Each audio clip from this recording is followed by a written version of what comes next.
In today's video, I'm going to be taking a look at 5 different trends to watch in the commercial real estate market for 2022. Before we jump into the video, please consider subscribing. It really helps out the channel a lot. Without further ado, let's hop in. Trend number 1, multifamily recovery.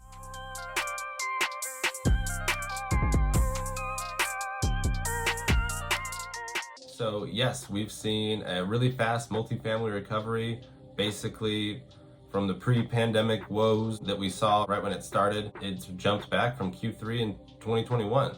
We've definitely jumped up on the rents a lot actually, but in terms of the value of the asset, we're already back and a little bit higher as well there too. So technically it's like the hybrid of residential and commercial. So that I just want to point out, there's always a lot of opportunity. I think with this market more than ever, the value add is an easy choice. And maybe what I mean by that is you can err on the side of luxury now more than ever. There's just, people that are willing to pay that and not have to worry about owning a home. So multifamily recovery, trend number 1 to watch. Trend number 2, e-commerce adaptations.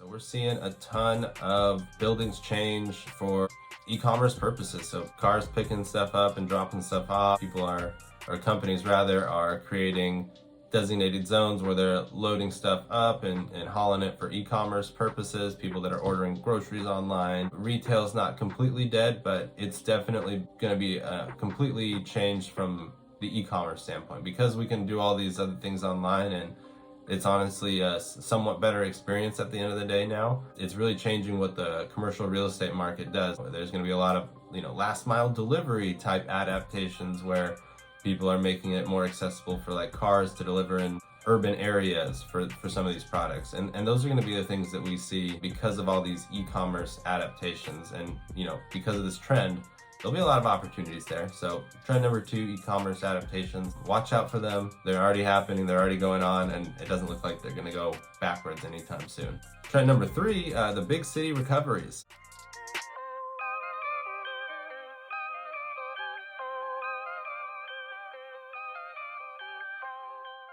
There was somewhat of a little exodus, but because of it, there was a recovery.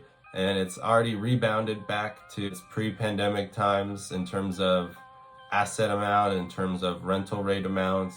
There was a disproportionate, discount to live in like New York and Los Angeles and Seattle for brief periods. It seems like half of 2020 and up until early 2021, there was like an exodus. No one wanted to live there.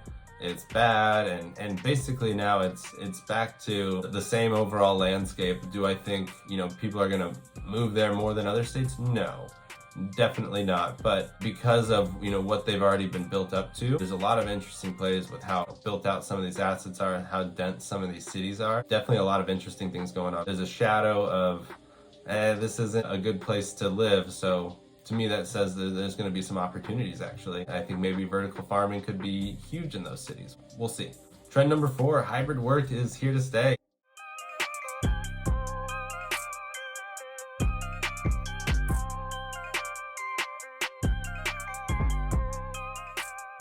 Yeah, no, I don't think that's going away anytime soon. Some people became more productive. Some people started more productive and then feathered out. Some people like the mix of both and need to go into the office, kind of like myself. So I don't think hybrid's going anywhere. I think there's, very few benefits to that in-person model, but nonetheless, there are some. And for that reason, I think we're going to always be in this 3-2, 4-1, and then a lot of completely remote situations. It honestly makes a ton of sense that most people have that remote flexibility. In my head, it totally makes sense. And then you kind of, work in together slowly and integrate in-office social cultures. Makes a lot of sense to me. And because of this, commercial real estate took a hit in the office sector. It's definitely the least rebounded of them all. So, what's going to change? The building structures are going to have to adapt to a degree. People want more luxuries when they go to the office now. It's going to be smaller spaces, more split up spaces, and those will be the opportunities there. I really don't know if we'll ever see office recover the same like the other ones I've already mentioned that are recovering in terms of retail, multifamily, but the hybrid work's here to stay. And last but not least, trend number 5 is actually workforce housing.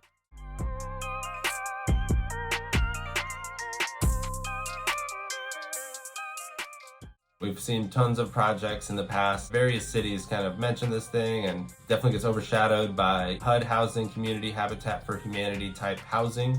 There's definitely still that need, of course, but that has always overshadowed basically this workforce housing concept, which is for the middle class to be able to have a middle ground option. Some townhome communities really close to a Amazon warehouse or a data center of some sort, you name it. These workforce housing options are supposed to be that middle ground where some people can rent at a decent rate and others can own these homes at a decent rate, kind of like a condo community basically. But now we're actually seeing more of an effort, more of a need and ROI on some of these things. And so for that reason, it's going up like crazy, and because of the very limited jobs that need to be on site, that seems to be the trend for where these are being built, is anything that's construction oriented. They're then building the workforce housing basically right next to it. So definitely interesting to watch. And those were my 5 trends to watch in 2022 for commercial real estate. I hope you enjoyed something. Again, please consider subscribing, liking, commenting. It really helps out a ton. Hope you enjoyed. Have a good rest of your day. Peace.